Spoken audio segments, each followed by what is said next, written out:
6 डिसेंबर 1992 अशी तारीख ज्या दिवशी इतिहास घडला। बाबरी मस्जिद जमीनदोस्त झाली।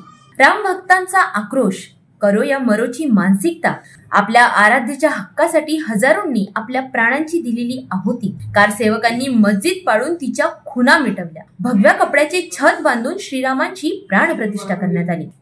प्रेक्षक हो, मंडल न्यूज मध्ये मी अनिता काळे आपले स्वागत करते। आपल्या सगळ्यांना 22 जानेवारीला पूर्ण भारताला भव्य होताना बघण्याची आतुरता लागली आहे। ज्या दिवसाची मागील 500 वर्षापासून आपल्या कितीतरी पिढ्या वाट बघत होत्या, तो दिवस लवकरच उजाडणार आहे। 22 जानेवारी 2024 ला श्रीराम आपल्या स्थानी विराजमान होतील। देशात एकच जल्लोष साजरा केला जातोय। भारत माता की जय, भारत माता की जय, भारत माता की जय, भारत माता की जय, वंदे मातरम, जय श्री राम, जय जय श्री राम, जय श्री राम, जय श्री राम, जय श्री राम।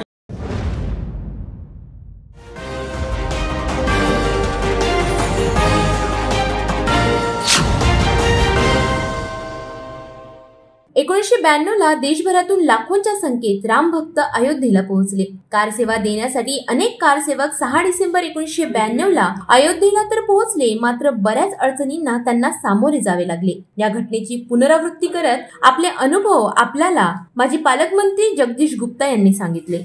नमस्कार दर्शक हो, मी आहे सिपना महाविद्यालयाच्या प्रांगणात आणि आज तुम्हाला माहिती असेल की राम मंदिराच्या एक उत्सव इथे साजरा केला जातो आहे। राम मंदिर जे आता नव्याने त्याचं उद्घाटन होणार आहे 22 तारखेला आणि ते लोकांसाठी उघडं होणार आहे, ज्याची सगळ्या भारतीयांना वाट होती। तो आनंदाचा दिवस आता जवळ आलेला आहे। आज इथे सिपना महाविद्यालयाच्या प्रांगणात तो एक जल्लोष साजरा केला जातो आहे। तसेच त्यावेळी ज्या कारसेवकांनी तिथे मदत केली किंवा जिथे आपली सेवा दिली त्यांचा एक सत्कार इथे होणार आहे।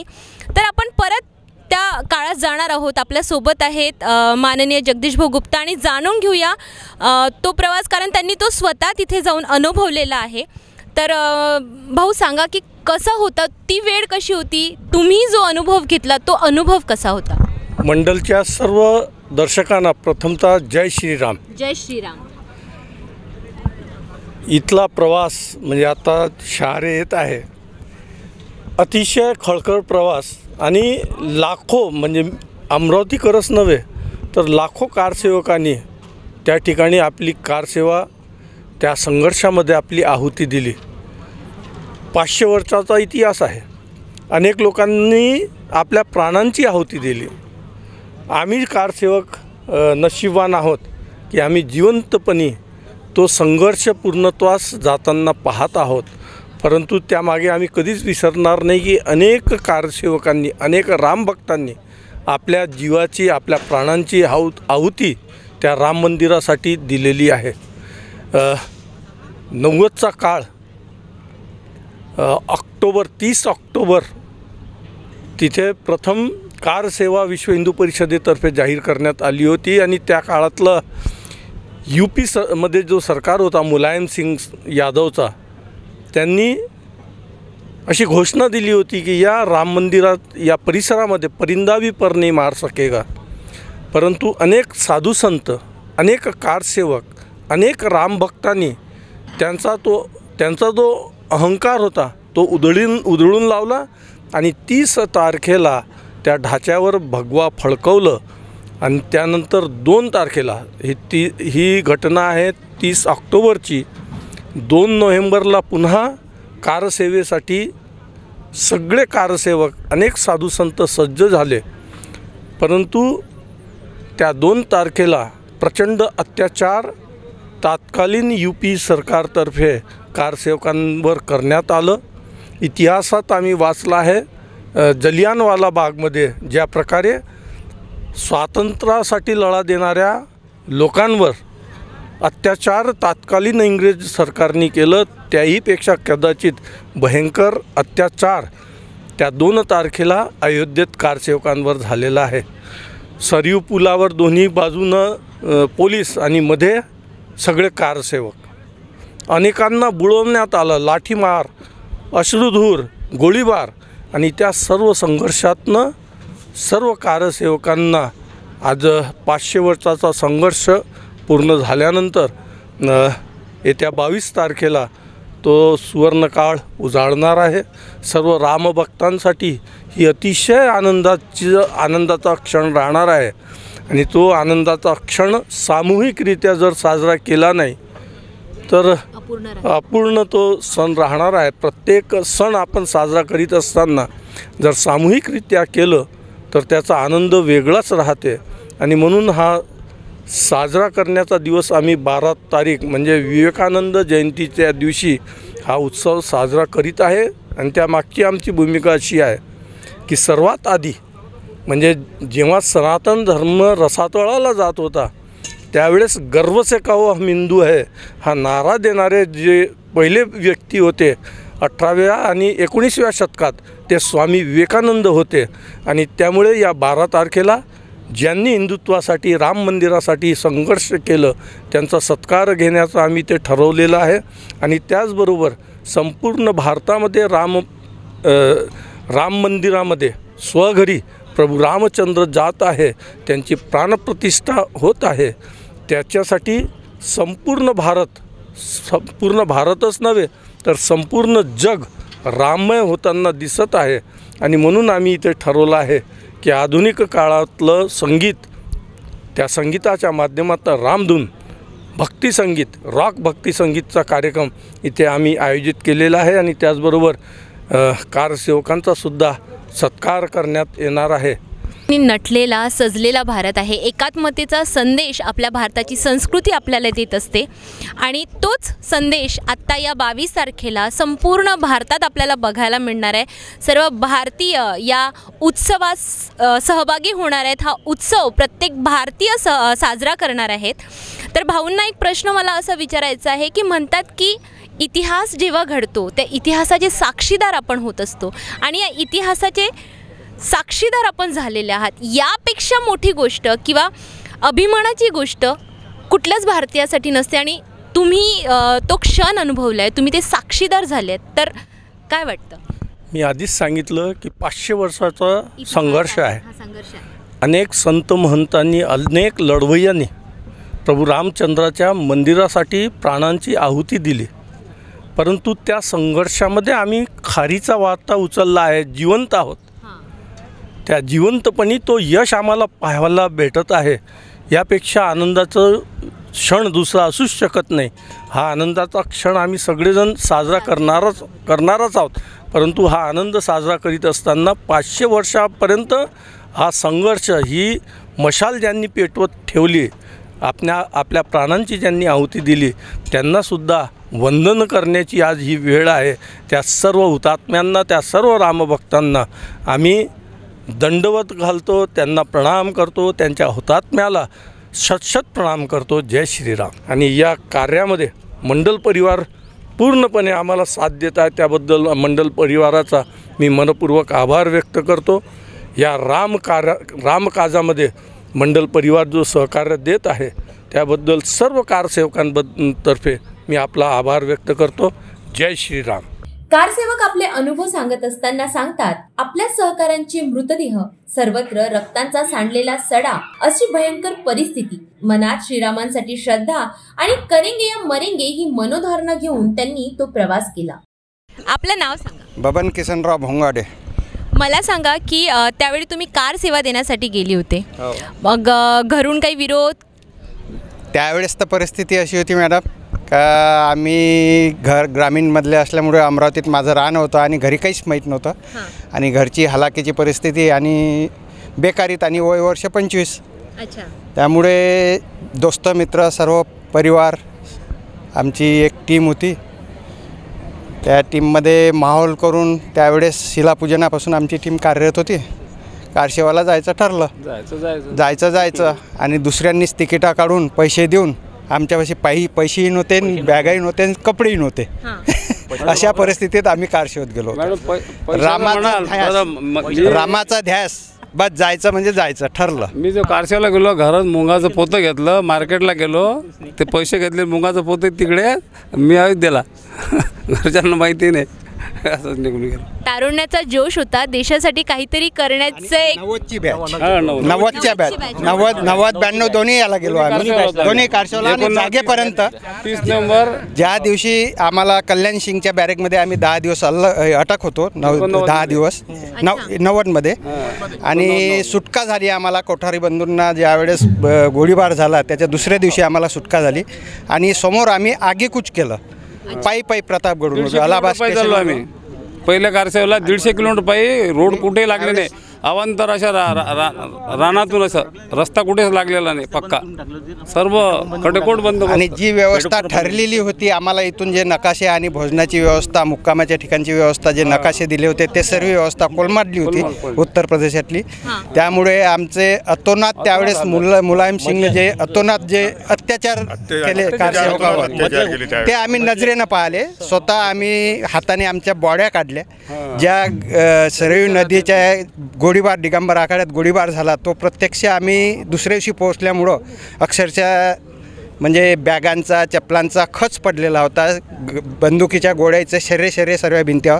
सीताराम महाराजांच्या दिगंबर आखाड्यात त्यांची भेट घेतली आणि पाहिलं, आणि तिथले ट्रकात जो बॉड्या उचलून सरयू नदीत, म्हणजे जी सरयू नदी लाल होईल या प्रकारे अतोनात कितीक जण मेले याचा अंदाज नव्हता कारसेवकांचा, काही अंदाज नव्हता. आणि रामनामाचा जथ्था करत सरयू नदीवर सुद्धा पोते बांधून कारसेवक टाकले अशी आम्हाला बातमी कळली, आणि आम्ही बॉड्यासुद्धा काढल्या तिथच्या. तर एवढं थरारक तिथे वातावरण होतं, रक्तांचा सडा सर्वत्र होता. अशा वेळेत मनात कुठेही काहीही थोडीही भीती नाही वाटली? काही भीती, जय रामाचं मंदिर झालं पाहिजे. 500 वर्षापूर्वीचा जो 500 वर्षापासून जो हे सुरू होतं अत्याचार रामाचं मंदिर, त्याच्याकरता तो ध्यास होता की रामाचं मंदिर मुक्त झालं पाहिजे. स्वतः घुमटावरून मी कारसेवा केलेली आहे, वरती मधल्या घुमटावरच. हो, आणि एक प्रेतासोबत गेलो मी काही दिवस, कारण पोलीस पकडणार होते, आपला रस्ता पार करायचा होता. मग जायचं कसं, अंतयात्रेच्या घुसलो याच्यासोबत, अंतरासोबत प्रेतासोबत, आणि तिथपर्यंत नदी पार केली. नंतर तिकडे समोर निघून गेलो, जायचं पोलिसांनी पकडलं असतं. आपलं जायचं आहे कोणत्या परिस्थिती, अयोध्येला आपल्याला कारसेवा करायचं आहे, कोणत्या परिस्थितीत आपल्याला जायचं ठरलं होतं. मी दोन्ही वेळा कारसेवा केली. सगळ्यात जास्ती जे हे केलं गव्हर्नमेंटनी म्हणजे ते मुलायम सिंग सरकारने खूप त्रास दिला कारसेवकांना. उत्तर प्रदेशातून ज्यावेळेस आम्हाला अटक सत्र सुरू झाली, रेल्वेमधून आम्हाला अशाच गोडाऊनमध्ये तिकीट होत्या आम्हाला अटक केली, आणि आम्ही त्या बॅरेकवरून बॅगा टाकून बाहेर, म्हणजे प्रातःविधीच्यासाठी म्हणून बाहेर निघत आमच्या बॅगा घेत रेल्वे लाईननं आम्ही पायी गेलो. आणि आम्हाला ज्या रेल्वेमधून बाहेर काढण्यात आलं होतं, याच्यात ठेवलं होतं, तीच रेल्वे आम्ही पुढे अडवली. आमच्या इथले दोस्त मित्र ट्रॅकिंगचा एका जणावर ड्रेस होता, लाल बनियन काढली, टॉर्चला लावून सिग्नलवानी रेल्वे अडवली, आणि समोर आगीकूच त्या रेल्वेत बसून आम्ही पुढे गेलो. आणि पुढे जाता काही प्रसंग असे आले का रोडने चालणे नाही, गवतात पाण्यात रात्रीचं चालणे आणि दिवसा झोपणे, गवतात तणसात लपून राहणे, जंगलात लपून राहणे, आणि जंगलाने व्यवस्था त्यांची जे कारसेवकांची व्यवस्था करणारे होते ते त्यांनी ती व्यवस्था कोलमडली, जंगलाने व्यवस्था केली होती. आमची बटाट्याची भाजी आणि पुऱ्या हे खात आणि जलपान गुळ, गावकऱ्यांनी चांगली सोय केली. लाईट बंद केल्या होत्या गावामध्ये. आज या मुहूर्तावर इतिहासाची पानं उघडल्या जातात आहेत, आणि इतिहासातल्या पानांमध्ये बरीच नावं नोंदल्या गेलेली आहेत. गुडे सरांचे आपण अनुभव जाणून घेतले. आता आपल्यासोबत एक महिला कारसेवक आहे ज्यांनी त्यावेळेस तिथे कारसेवा दिली, आणि तो अनुभव त्या आपल्याशी शेअर करतात आहेत. सांगा कसा होता तो अनुभव? आधी तर तुमचं नाव सांगा. माझं नाव रोहिणी, म्हणजे माहेरचं नाव रोहिणी किशोर जोशी, आणि मग आता लग्न झाल्यावर रोहिणी संजय काटेकर. तिथे जाण्याची म्हणजे आता ती वेळ तुम्हाला आता आपण ती अनुभवू शकत नाही किंवा आपण विचारही करू शकत नाही. ती वेळ म्हणजे खूप जास्त कठीण अशी वेळ होती. म्हणजे जीव की हातात घेऊन आपल्याला जीव तिथे जाणं होतं. म्हणजे एक युद्धच एक प्रकारे आपल्याला तिथे लढायचं होतं, आणि त्यात तुम्ही एक मुलगी. अशा वेळेस तुम्हाला घरच्यांनी कसं याच्यासाठी सपोर्ट केला, आणि तुम्ही जाण्याचं तिथे कसं काय तुम्हाला प्रेरणा मिळाली? नाही तर माझ्या घरी ते वातावरणच होतं. माझे बाबा स्वतः विश्व हिंदू परिषदेचे कार्य करायचे, ते स्वतः सेक्रेटरी होते, त्यामुळे घरात वातावरण होतंच. आणि माझी आई समितीचं कार्य करायची, त्यामुळे मग माझी आई तयार झाली. त्यासोबत माझ्या मैत्रिणींना आणि बजरंग दलाचा आम्ही 20 जणांचा ग्रुप तयार केला, आणि आम्हाला तिरोडा शाखेतर्फे विश्व हिंदू परिषद सपोर्ट केला. आणि गेलो. भीती नावाची गोष्टच नव्हती. म्हणजे मनात असं इतकं हे होतं की आपल्याला जायचंच आहे, देशासाठी रामासाठी काहीतरी करायचंच आहे, ते वातावरण होतं. त्यामुळे भीती नव्हतीच अजय. आणि घरून पण काहीच विरोध झाला नाही. ते वातावरणच होतं, रंगतातच आमच्या म्हणजे आहे. त्यामुळे काही प्रश्न नव्हता. आम्ही गेलो 5 तारखेला तिथे आम्ही फैजाबादला गेलो. तिथे गेल्यानंतर मग आम्हाला सुरुवातीला आपल्याला इथे कारसेवा करायची आहे बा म्हणून आम्ही तिथे शरयू नदीत आंघोळ केली.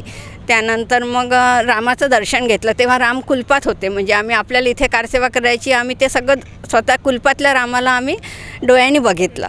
आणि मग रात्री परत आलो. दुसऱ्या दिवशी आपल्याला तिथे 7 वाजता जायचं आहे, सगळ्यांनी आम्हाला दिले होते. मग आम्ही पुन्हा 7 वाजता मोर्चे घेऊन तिथे गेलो. आणि तिथे गेलो, बसलो. तर बस 11 वाजताच्या दरम्यान सगळे बजरंग दलाचे म्हणजे कार्यकर्ते भराभर मशिदीवर चढले. आणि काही क्षणात पहिला ढाचा दुसरा 4 वाजेपर्यंत पूर्ण मस्जिद जमीनदोस्त झाली. मी अगदी प्रत्यक्ष साक्षीदार होती. अगदी 5 फुटावरून सगळं 4 वाजेपर्यंत तिथे बघितलं आहे. आणि नंतर मग दंगली झाल्या, जाळपोळ झाली. पण आम्हाला सगळ्यांनी म्हणजे बजरंग दलाच्या मुलांनी आम्हाला पाठीवर असं आम्ही त्यांच्या उभं राहून भिंतीवरून उड्या मारून दंगलीतून आम्ही दोन्हीकडून घरं पेटलेले असताना त्या याच्यातून आम्ही आमच्या राहायच्या ठिकाणी गेलो. आणि मग तिसऱ्या दिवशी पुन्हा आता ती जागा सगळी झाली. तिथे आपल्याला कारसेवा करायची म्हणून आम्ही पुन्हा गेलो. मग तिथे आम्हाला प्रत्येकाला कारसेवकांना एक वीट दिल्या गेली. आणि आम्ही तिथे वीट ठेवून स्वतःच्या हाताने तिथे कारसेवा केली. ते म्हणजे आणि आता तिथे मंदिर होते. आपण जिथे वीट ठेवली आहे तिथे मंदिर होते. त्याचं खूप असं आनंद होते आणि समाधान वाटते की आता सगळं म्हणजे होतं आहे छान. म्हणजे तिथे त्या राम मंदिराला खारीचा वाटा का असेना, एक वाळूचा कण का असेना, तुमचा तिथे लागलेला आहे आणि याचा एक वेगळा आनंद आहे. 90मध्ये जेव्हा अत्याचार म्हणजे हे झाले होते पहिल्या कारसेवेच्या वेळेस कारसेवकांवर, तर तेव्हा आम्ही ज्या जागा बघितल्या तेव्हा अगदी रक्ताचे त्यांचे डाग, मारझोड, सगळ्या खुणा त्या अगदी ताज्या होत्या. आणि तिथं गेल्यानंतर आम्ही अगदी स्तब्ध झालो की काय ही परिस्थिती आहे आपल्या याच्यामध्ये. आणि मग जेव्हा आता खरंच ते ढाचा पडला तेव्हा वाटलं की नाही, या कारसेवकांचे बलिदान त्यांनी दिलं, त्यांचे वाया गेले नाही. आणि आता तर पूर्ण अगदी समाधान आहे की सगळ्यांच्या मनासारखं झालं आहे. आणि अगदी सगळे छान रामभक्तांचा आनंदात आहे बा. अगदी मनातली श्रद्धा एवढी स्ट्रॉंग होती आणि देशासाठी काहीतरी करायचं आहे ही जिद्द मनात होती. आणि अशा वेळेस अगदी वयाच्या 20 वर्षात या ताई तिथे गेल्या आणि त्यांनी तिथे कारसेवा दिली. आणि त्यांनी जे अनुभव सांगितले अगदी अंगावर शहारे येणारे आहेत. आणि त्यांनी प्रत्यक्ष ते डोळ्यांनी बघितलं, अनुभवलं. त्यांच्या चेहऱ्यावर तो आनंद आपल्याला बघायला मिळतो आहे की जी आम्ही सेवा दिली किंवा जी आम्ही तिथे श्रम केला, आज त्याचं फलित आम्हाला मिळतं आहे. श्रीरामाचं मंदिर 22 तारखेला सगळ्यांसाठी ओपन होणार आहे, उघडं होणार आहे. आणि श्रीराम पुन्हा आपल्या जागेवर विराजमान होणार आहेत. ही खूप आनंदाची गोष्ट आपल्या सर्व भारतीयांसाठी आहे. अंगावर शहारा आणणारा तो 6 डिसेंबर 1992चा दिवस होता. त्यांच्या आठवणी पुन्हा आठवताना अनेक कारसेवक हे भावूक झाले तर काहींच्या डोळ्यात अश्रू आले.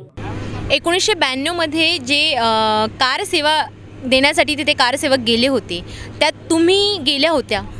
वयाच्या कितव्या वर्षी? 50 वर्ष. आणि तुम्ही दाम्पत्य गेले होते तुम्ही? दाम्पत्य गेलो होतो. कारसेवा देण्यासाठी. हो कारसेवा देते. मग मला सांगा की एवढं वय असताना तिथे एवढ्या दंगलीचं वातावरण होतं, तुम्हाला भीती नाही वाटली? भीती नाही वाटली. नाही वाटली? जे सेवा द्यायची आहे, सेवा द्यायची यायचं गेलो आम्ही. सेवा देण्यासाठी भीती वाटली नाही आम्हाला. मला वाटलं काही हो आता इथं असं वाटलं. म्हणजे करो की मरो आपल्याला जायचं होतं. अच्छा. तुम्ही आणि तुमचे मिस्टर दोघंही गेले? जय श्रीराम.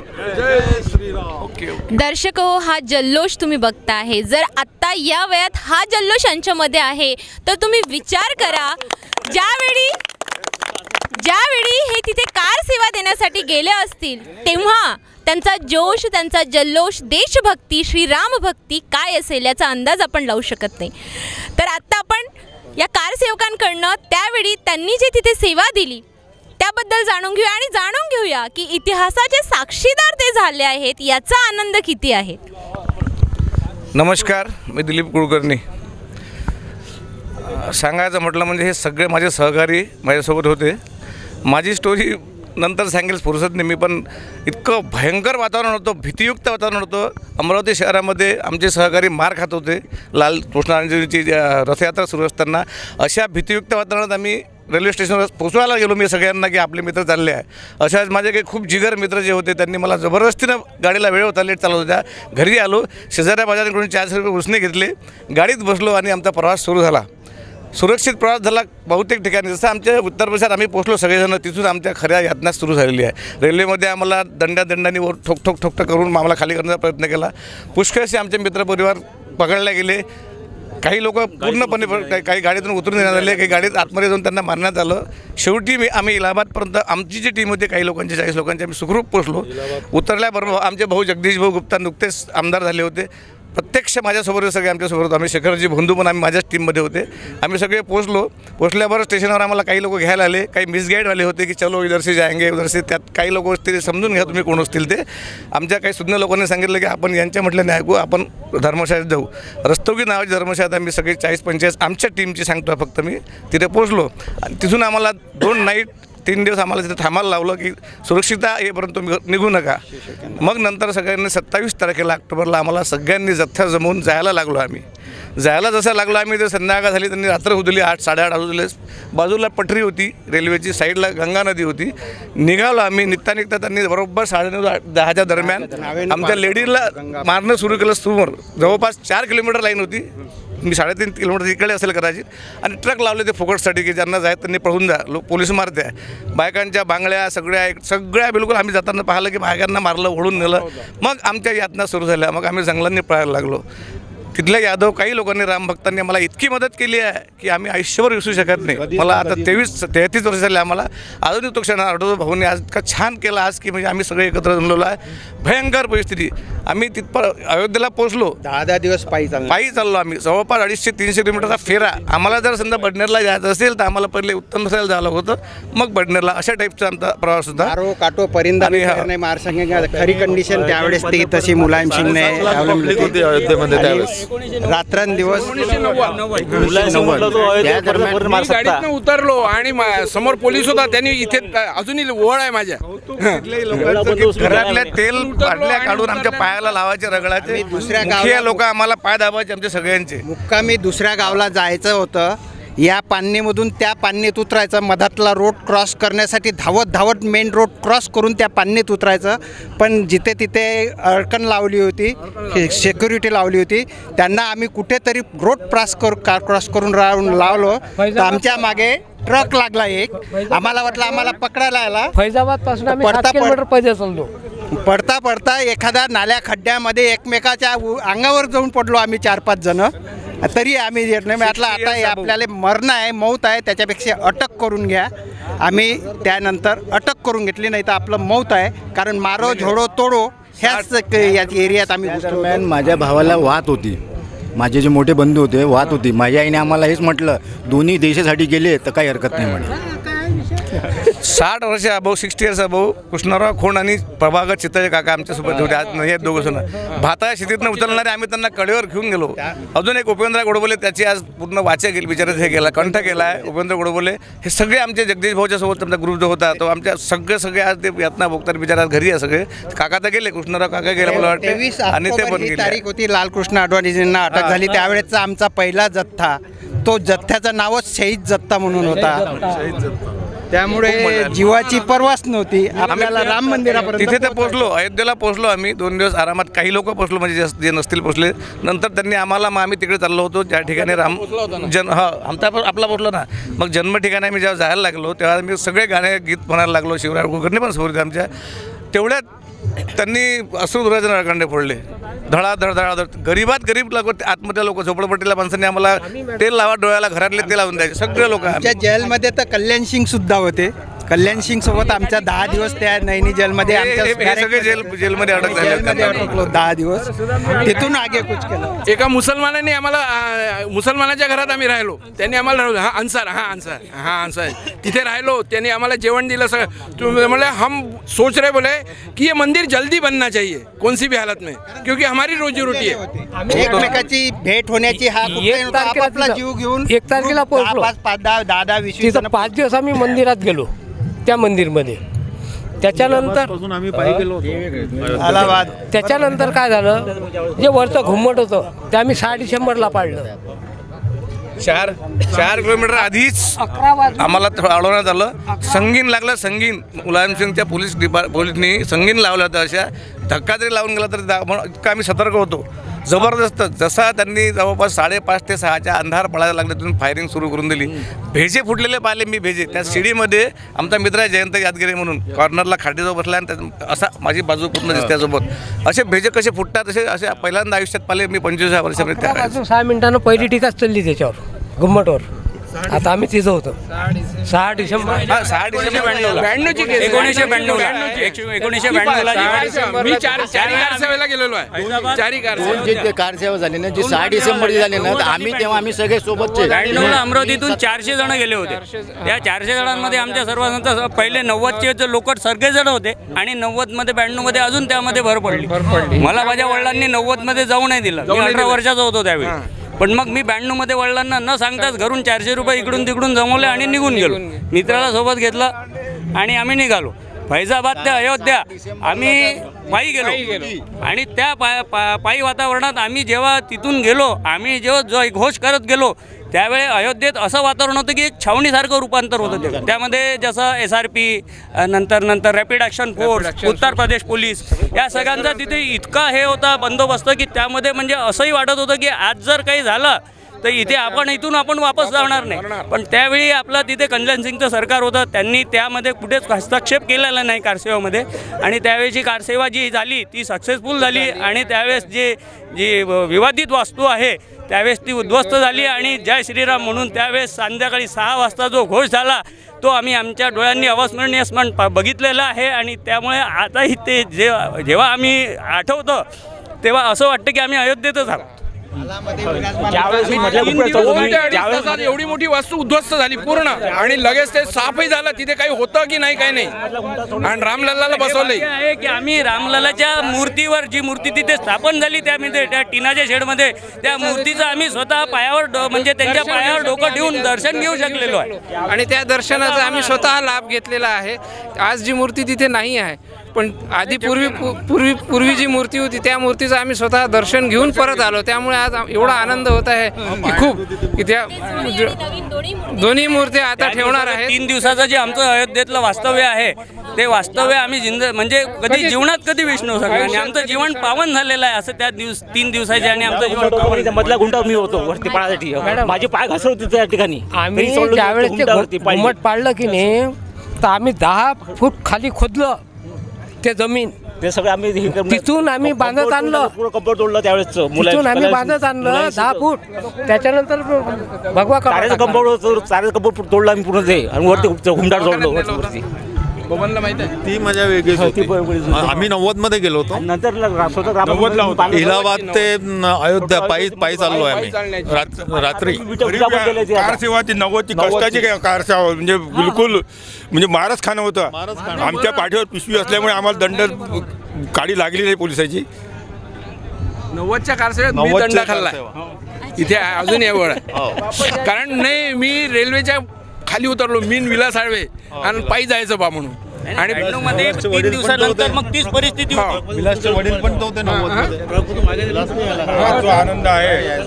आम्ही ट्रकमध्ये दर्शक हो, तुम्ही या कार सेवकांचा जल्लोष बघा, आनंद बघा. अजूनही आस्थागत तो तसाच कायम आहे. आत्ताही त्यांच्याशी चर्चा करताना त्यांना असा अनुभव येतो की आत्ताही या क्षणाला ते तिथे आहेत, त्या काळात आहेत, परत त्या काळात ते जातात आहेत. तो क्षण ते आत्ता त्यांना अनुभवतोय. तो ज्यावेळेस निधी संकलनाचा कार्यक्रम सुरू झाला ना त्यावेळेस सगळ्या कारसेवकांनी जितकं काम केलंय, प्रचंड काम केलं निधी संकलनासाठी. कारसेवक गेले, रामसेतूचं काम केलेलं आहे, श्रीरामज्योतचं काम कामं केलेलं आहे.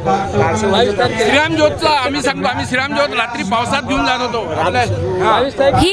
निघालो मोठारी बंधूंचे. आज त्यांच्या त्या लढ्याला यश मिळाले आहे. त्यांच्या शहीद झालेल्या सहकाऱ्यांना खऱ्या अर्थाने श्रद्धांजली वाहिली जाते आहे. 22 जानेवारी 2024ला परत एकदा इतिहास रचला जातो आहे आणि त्याचे सगळे कारसेवक साक्षीदार तर आहेतच, आणि एक सुखाचं, समाधानाचं, आनंदाचं वातावरण त्यांच्यात आपल्याला बघायला मिळत आहे. हा क्षण सर्व भारतीयांसाठी आनंदाचा क्षण आहे. प्रेक्षको, हा व्हिडिओ तुम्हाला कसा वाटला आम्हाला त्याच्या प्रतिक्रिया नक्की कळवा. लाईक, शेअर आणि सबस्क्राईब करायला विसरू नका.